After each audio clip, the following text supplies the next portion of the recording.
Hey friends, welcome to That's a Ray podcast. I'm your host Ray, and today's episode is a heavy one because we're going to be talking about grief, guilt, loss, and disappointment in ourselves. I feel like this is a very important topic to talk about because sometimes I feel like people can overlook this side of grief and it's not talked about enough. So yeah, before we jump into today's episode and topic, I just want to say that I did open up my podcast for my listeners to be able to share their opinions, their thoughts, their feelings, and just be able to be a part of That's a Race podcast. So all of the information on that will be in the description box below if you're watching on YouTube and links in my bio on my Instagram. So I will be reading what a listener wrote in.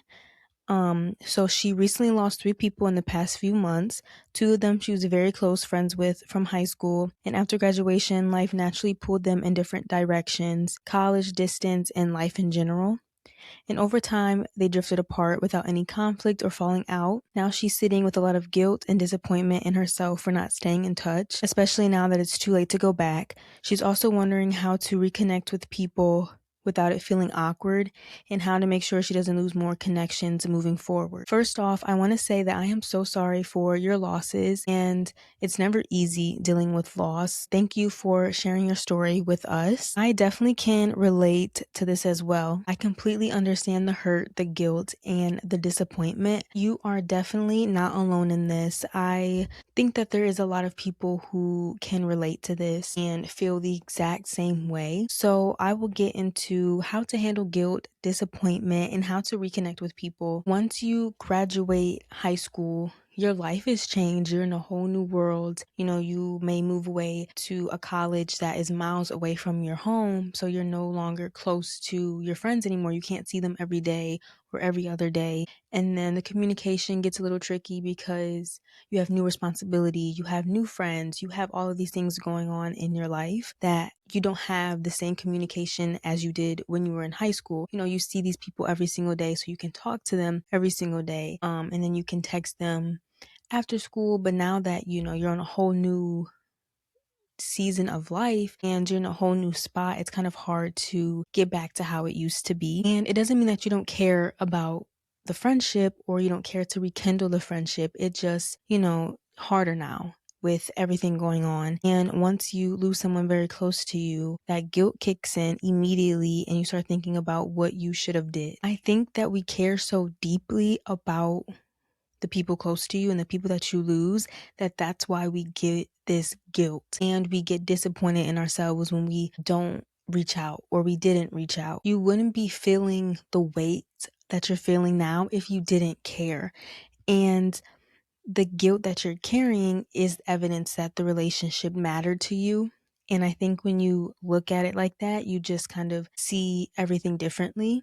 And I think you can handle guilt a little bit differently. And when you have this guilt, it's so heavy and it's so unbearable at times. It's like, what do I do with this guilt? How can I move past this guilt? Because it's one thing to understand it, but it's another thing to know how to sit with it and how to deal with it when it shows up and how to just kind of move forward. So I just want to give you a few simple things to do on how to handle guilt when you're feeling it. So the first one is learn to name it instead of spiraling in it. So when it comes up, just pause and say that you're feeling guilty about not reaching out to them or that you didn't rekindle the friendship soon enough.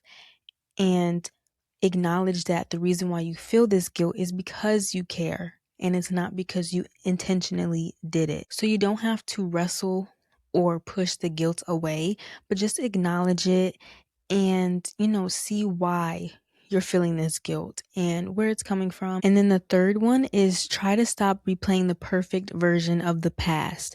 So when those I should have thoughts come up, just bring yourself back to the present and focus on what you can do right now with the people that you have in your life. So sometimes focusing on the present can help us get out of the guilt and help us kind of move forward. So once you say, okay, I know I should have texted them, I should have checked in, but what I'm going to do now moving forward is make sure that I check in on my friends that are here, that are present, that I care about, that I love, and just move forward with that. It's so important to focus on the present and focus on moving forward and not let the past make you feel like you're a bad person. So the last one is let guilt become intention and not punishment.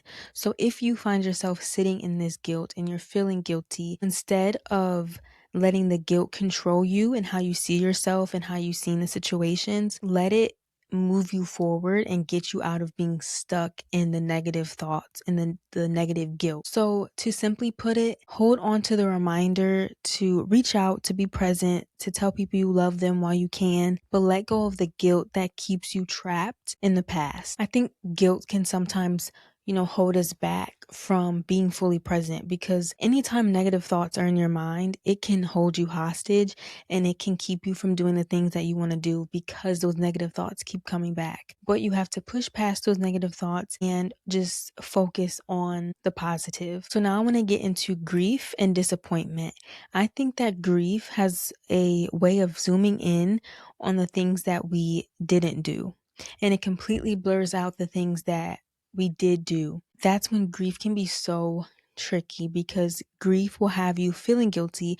It will have you feeling disappointed in yourself, and it will immediately have you go to, oh, I should have did this, instead of you thinking of all the good memories. But we just have to get into the habits of just immediately thinking of the good times and the good memories and holding on to those memories.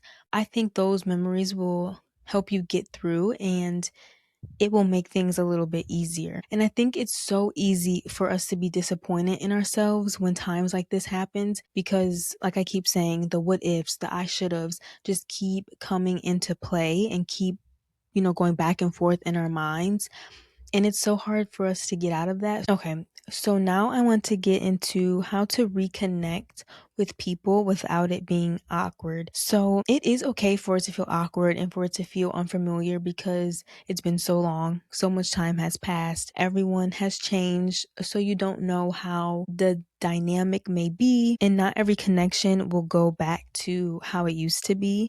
And that's okay, but don't let that discourage you from texting the people that you been thinking about and want to text. One of the things that I learned is you just have to do it, because you will be stuck in your head for so long and thinking about, oh, I need to text them, I want to text them. And the messages can be very simple. They don't have to be super long, in-depth messages. So I have some message examples. It can be, hey, you crossed my mind. How have you been?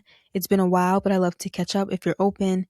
I know life got busy, but I was thinking about you. So those are just simple, but they show that you care and that, you're open to chatting and just catching up. And you're also letting them be open to it if they are. And the worst that can honestly happen is that they don't answer you back. And that's okay. That's fine. As long as you know that you did what you wanted to do, that you wanted to text them, that you wanted to check in on them, you did what you felt is right and what was just laying on your heart.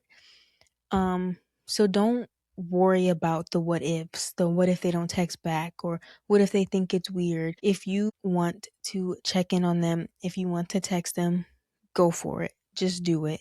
Don't think about anything else but that. And if you're still unsure, or it still kind of feels awkward, I think the less awkward approach would be to text them on their birthday, or when you see that they posted a milestone.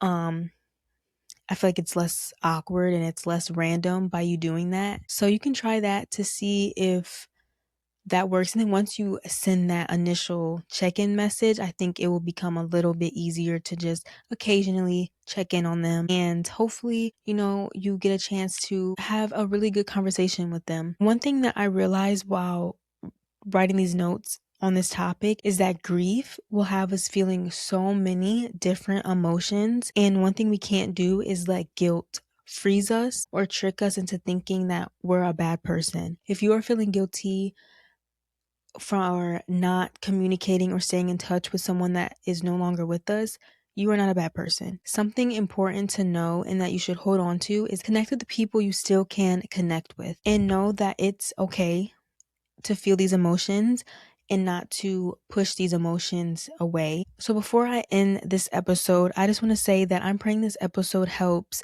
this listener, and it helps so many other people who feel this exact same way, who are struggling right now with guilt, grief, loss, disappointment in themselves, and that you guys know that you're not alone. You're not dealing with this alone. And I just pray for comfort and peace as well. And send this to somebody who you feel needs to hear this. And yeah, I will see you guys next Thursday.